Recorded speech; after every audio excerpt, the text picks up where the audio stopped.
नमस्ते जी। मैं SKT सुनील कुमार तहलान अपने आदर्श यूट्यूब चैनल पर आप सबका स्वागत करता हूं। पिछली वीडियो में हमने वर्ण के विषय में जाना था।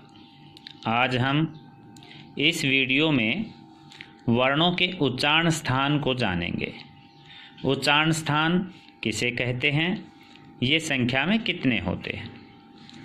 उच्चारण स्थान को जानने से पहले आपको वर्णों का ज्ञान होना अति आवश्यक है। जब तक हमें वर्णों का ज्ञान नहीं होगा तब तक हम उच्चारण स्थानों की पहचान नहीं कर पाएंगे। इसलिए सबसे पहले आप वर्णों को पढ़ें, उन्हें जानें। तो आइए आज हम सीखें कि उच्चारण स्थान क्या हैं या किसे कहते हैं। उच्चारण स्थान किसे कहते हैं, ये कितने होते हैं।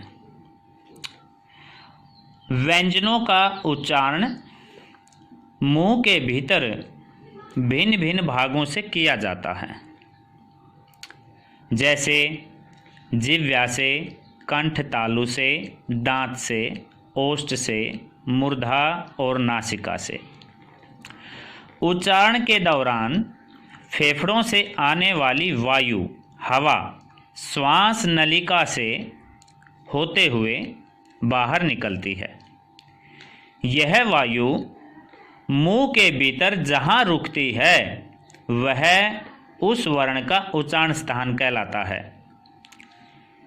उच्चारण स्थान 9 होते हैं, जैसे कंठ, तालु, मूर्धा, दंत, ओष्ठ, नासिका, कंठतालु, कंठोष्ठ और स्वर यंत्र मुख। अब बारी बारी से एक एक कर हम इन 9 स्थानों को जानेंगे। सबसे पहले कंठ। गले को कंठ कहते हैं। जो वर्ण कंठ से बोले जाते हैं उनका उच्चारण स्थान कंठ होता है और उन वर्णों को कंठ्य वर्ण भी कहते हैं, जैसे ए, आ, क, ख, ग, घ, अड़। ये सभी वर्ण कंठ से बोले जाते हैं, इसलिए इनको कंठ्य कहा जाता है। तालु जीभ के ऊपर वाले चिकने खड्डे को तालु कहते हैं। जिन वर्णों को बोलते समय जीभ ऊपर तालु की तरफ दबाव डालती है उन वर्णों का उच्चारण स्थान तालु होता है और इन्हें तालव्य वर्ण कहते हैं, जैसे ई, च, छ, ज, झ, अय्या, य और स। ये वर्ण तालु हैं। मूर्धा जीभ के आगे खुरदरी लहर वाली जगह को मूर्धा कहते हैं।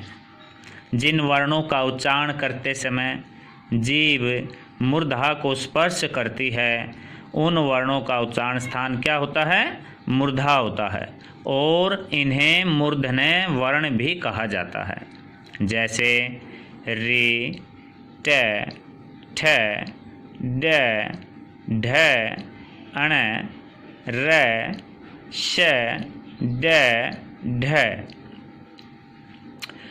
दंत। जिन वर्णों का उच्चारण स्थान दंत होता है उन्हें दंत्य वर्ण कहते हैं।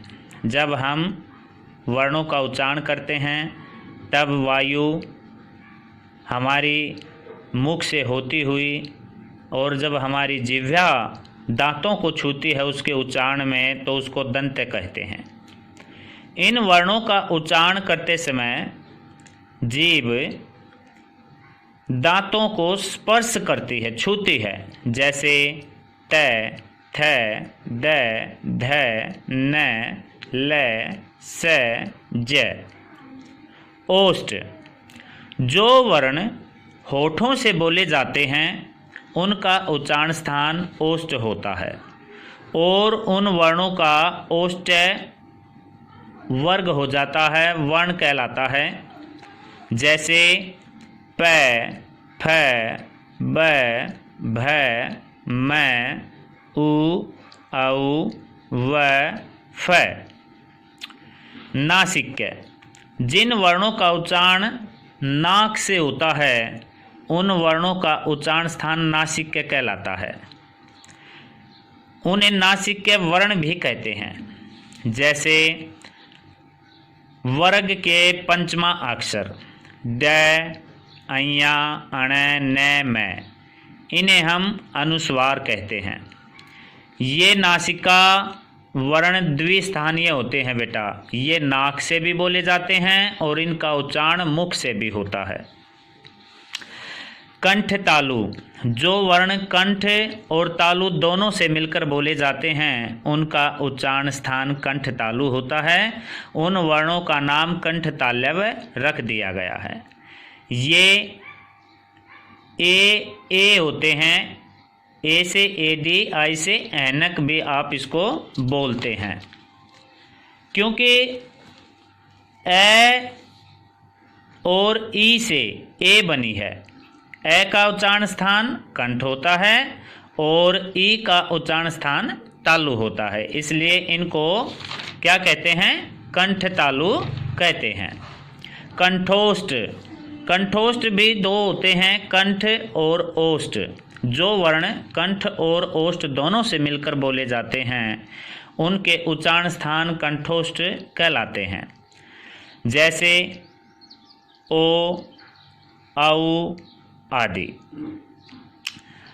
अब स्वर यंत्र मुख जो कि अंतिम होता है, हम जानेंगे कि स्वर यंत्र मुख क्या होता है। जिस वर्ण के उच्चारण में फेफड़ों की वायु बिना किसी रुकावट के स्वर यंत्र से होती हुई, स्वर यंत्र हमारा है कंठ, गला, सीधी बाहर निकलती है। फेफड़ों की हवा जिस नली से बाहर आती है उसके ऊपरी सिरे पर स्थित एक अंग स्वर यंत्र कहलाता है, जिसका एक नाम काकल भी है। अतः है और विसर्ग अ ध्वनियाँ स्वर यंत्र मुखी अर्थात काकल्य कहलाती हैं। आशा है आपको मेरी ये वीडियो अच्छी लगेगी। धन्यवाद।